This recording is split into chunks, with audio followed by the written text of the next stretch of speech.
Mean little cat girls. What can I really say about this?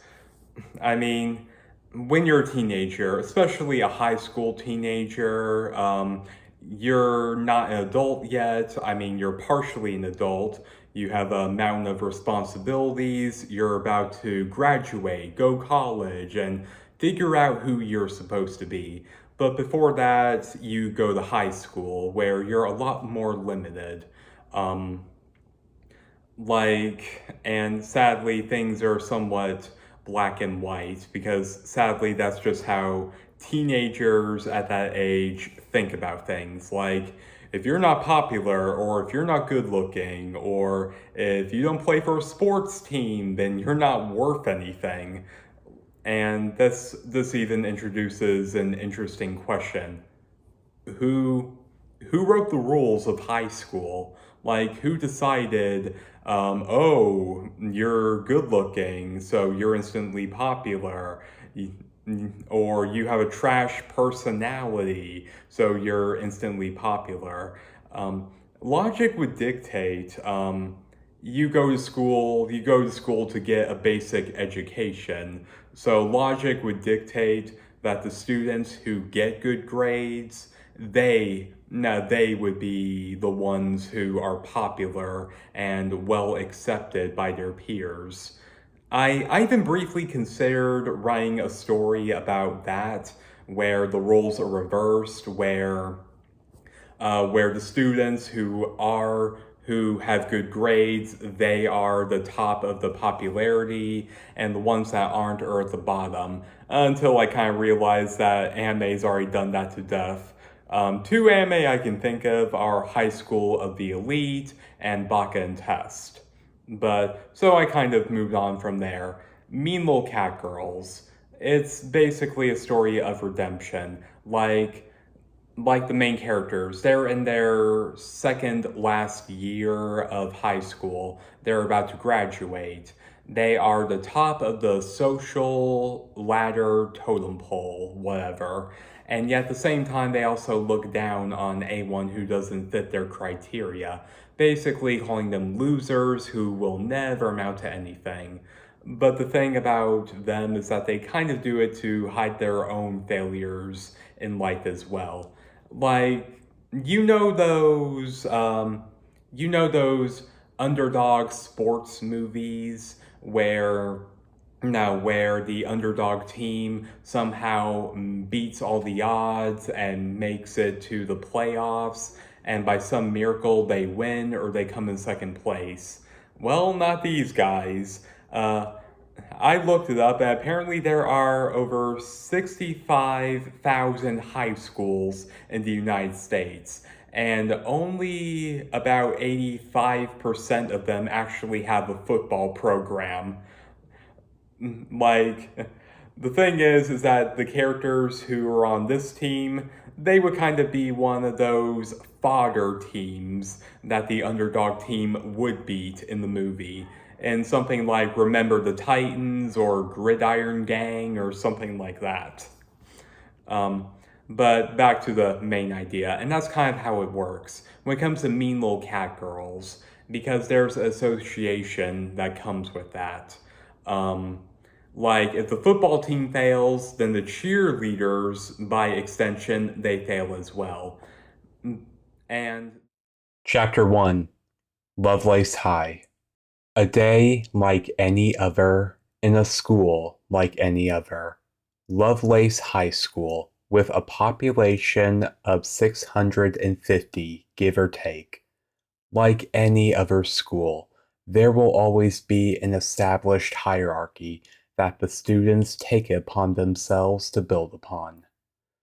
Who was it who decided who was in charge and who wasn't?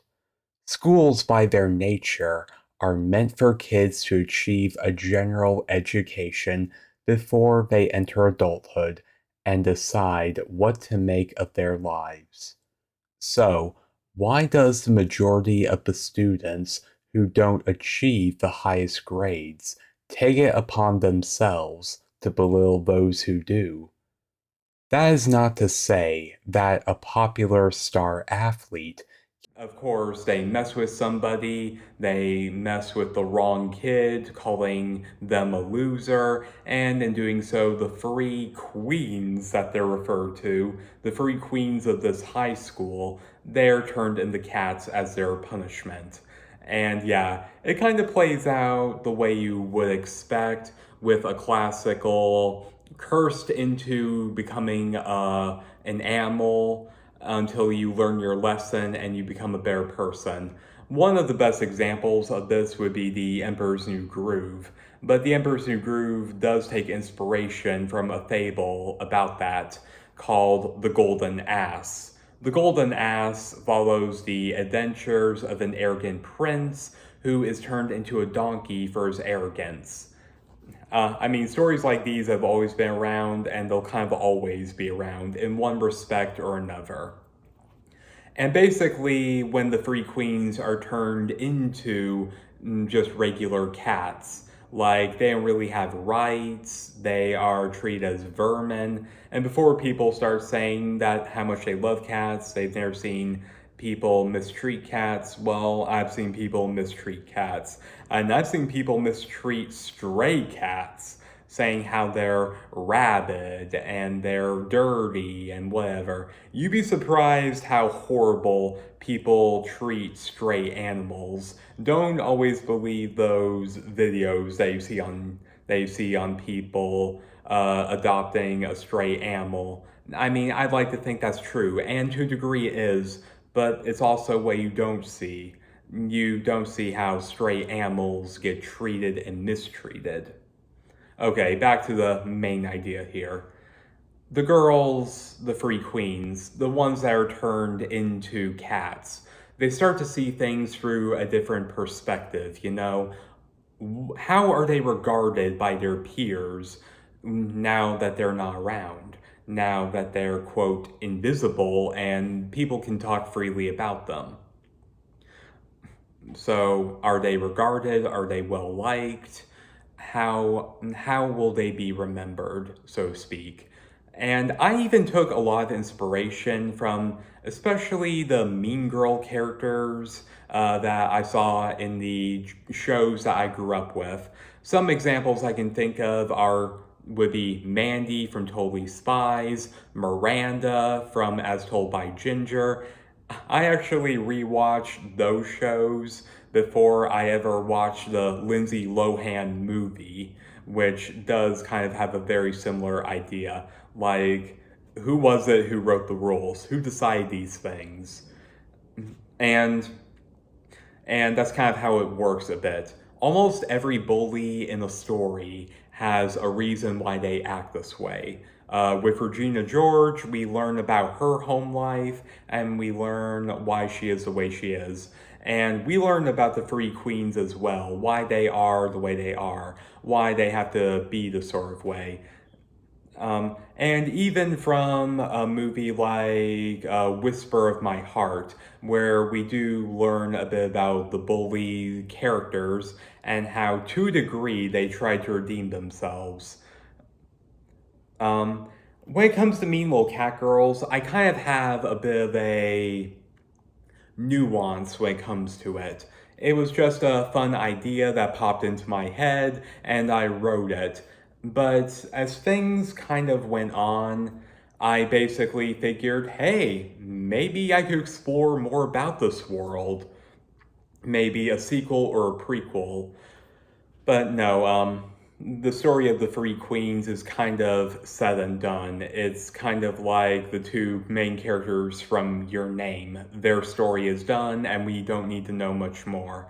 But if people are interested, and maybe if I'm even interested along the way, maybe I could make like a prequel or a sequel to this. Just kind of explore the world, so to speak, going past the three main characters. But that's kind of it for now. Those are my thoughts and a spoiler-free summary regarding Mean Little Cat Girls. There's a link in the description down below if you want to buy it, read it, or whatever. Thank you for listening.